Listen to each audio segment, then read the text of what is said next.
I'm even redecorating the upstairs bedroom for when my grandson visits. Call today and let the Bruno Electra Ride be your passport to freedom. On the Council Bluffs investigation coming up. Temperatures are in the 90s all across the heartland. Will they stay that way? I'm meteorologist Michelle Boss live in the Precision Forecast Center with details coming up. Why would you buy a brand new book only to give it away again? I'm Sonia Pfeiffer. I've got the details and consumer coverage coming up. Now, live, local, late-breaking, Channel 6 First News. The Health Department says these pictures show possible health code violations. The home's owner, a caterer, says there are two sides to this story. Good afternoon, and thanks for joining us. I'm Brian Mastry. And I'm Pat Prasad. Tracy Madden is on assignment. He's accused of operating a mobile cafeteria with food that does not meet health code standards. Health inspectors say a raid on his Council Bluffs home turned up more than 50 possible code violations. John Chapman has been investigating. He brings us coverage from both sides, live from the Update Center. John. Well, Brian, the man Council Bluffs officials are talking about is Larry West. And West has a different story to tell. He's accused of preparing food in his home, and officials say the home is unsanitary. West denies that. He says no food was being cooked in his home. He says there is nothing wrong with his house, and he believes that he is caught up in small-town politics. Larry West lives here. Today, he is bringing in a big dumpster as he works on bringing his house up to code. Council Bluffs officials say West was cooking food here to sell to the public, and his house was too dirty to do that. I wouldn't feed this food to my dog. And this is the completed product that we found up on the kitchen table of the residence, and this is the same product in the basement in the process of being prepared. One open room. Council Bluffs police officer Steve Andrews going over pictures that he believes proves that West was cooking food to sell in a mobile cafeteria as recently as Monday.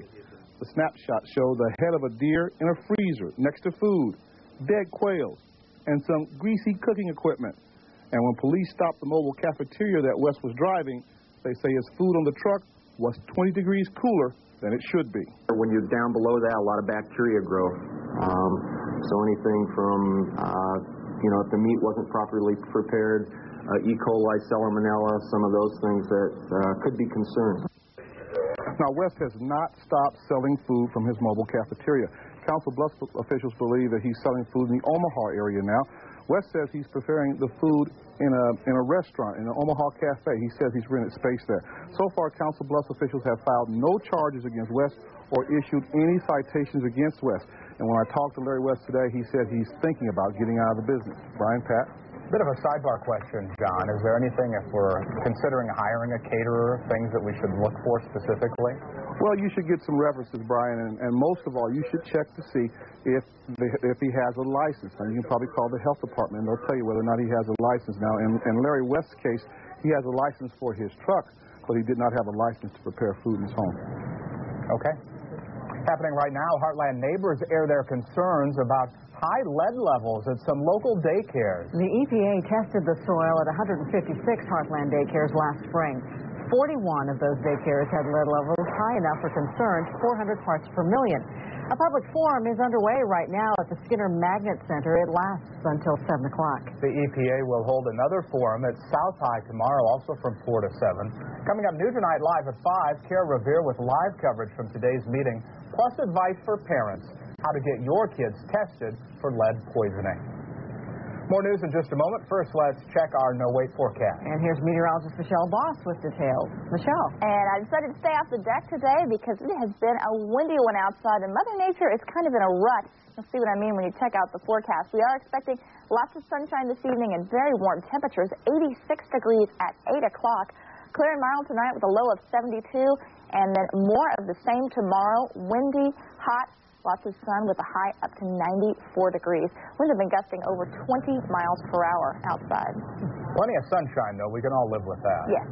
All right, Michelle. And now for a check of traffic this afternoon, courtesy of our Channel 6 CityCam network. Here's a live view looking at 90th and Dodge right now. And this is a view to the west, and there's stuff for a light here, but traffic is not bad at this point. And what's happening near the interchange of Interstates 80 and 480? A few commuters headed home, but no traffic delays that can be seen from this angle. We'll have another update in about 10 minutes. From our Channel 6 City Cam at 35th and Farnham, a good view of a smoky apartment fire at 27th and Harney earlier this afternoon. Residents called 911 after smoke was spotted pouring from the third floor. Fire investigators say the blaze was confined to one kitchen. No one was injured.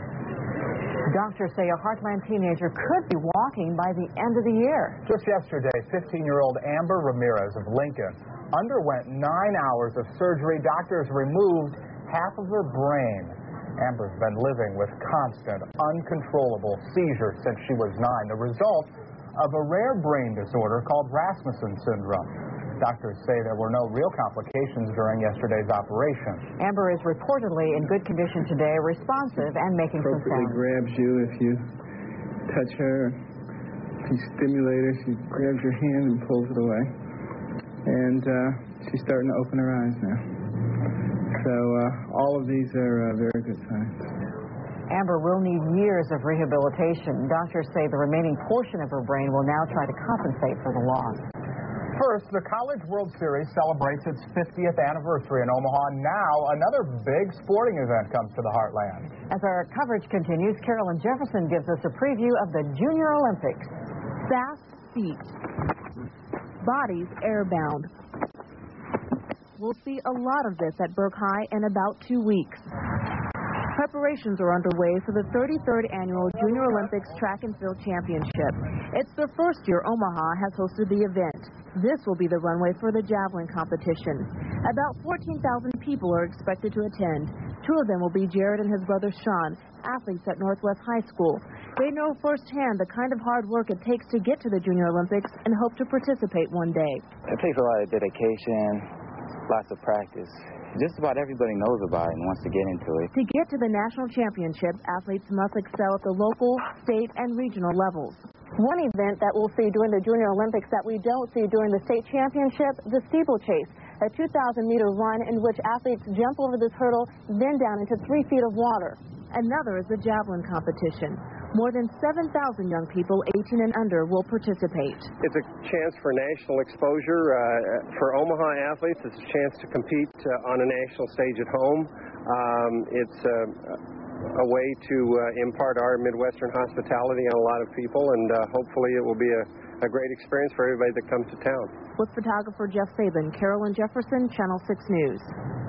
The Junior Olympics start July 27th. About 150 athletes from the Omaha area will be participating. To host the event, Omaha had to outbid cities like Houston, New Orleans, and Indianapolis. From our Iowa News Network, the effort to save a historic amusement park chugs toward its goal. Arnold's Park near Lake Okoboji has been entertaining visitors for 110 years.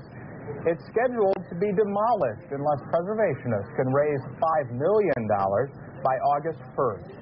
City officials in the nearby town of Wahpeton are chipping in.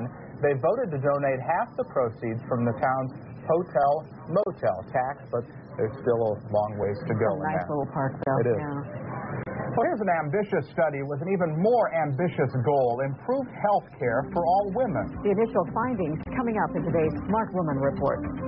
It's one of the hottest new books, and it's got a different story for everyone. With regard to the damage done to your credit report, let me suggest to you to write a letter to those credit agencies asking them to remove it from your credit report.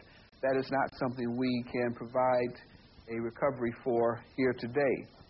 With regard to the phone bill, the actual amount of the bill, we will grant you a judgment in the amount of $970.19.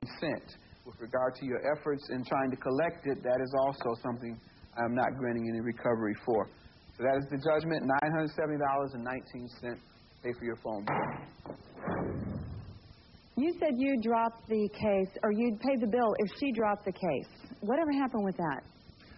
Well, what had happened with that was when I offered to pay the entire amount, she had already informed me that she had filed in small claims court. So in addition to the $700, I would have to pay another $105. And after that point, I said, well, we'll settle it in court. How do you feel about the judge's ruling? I feel great. I didn't see it going any other way. That will do it for us today. Thanks for joining us. For Judge Mathis, I'm Leslie Merrill. We'll see you next time.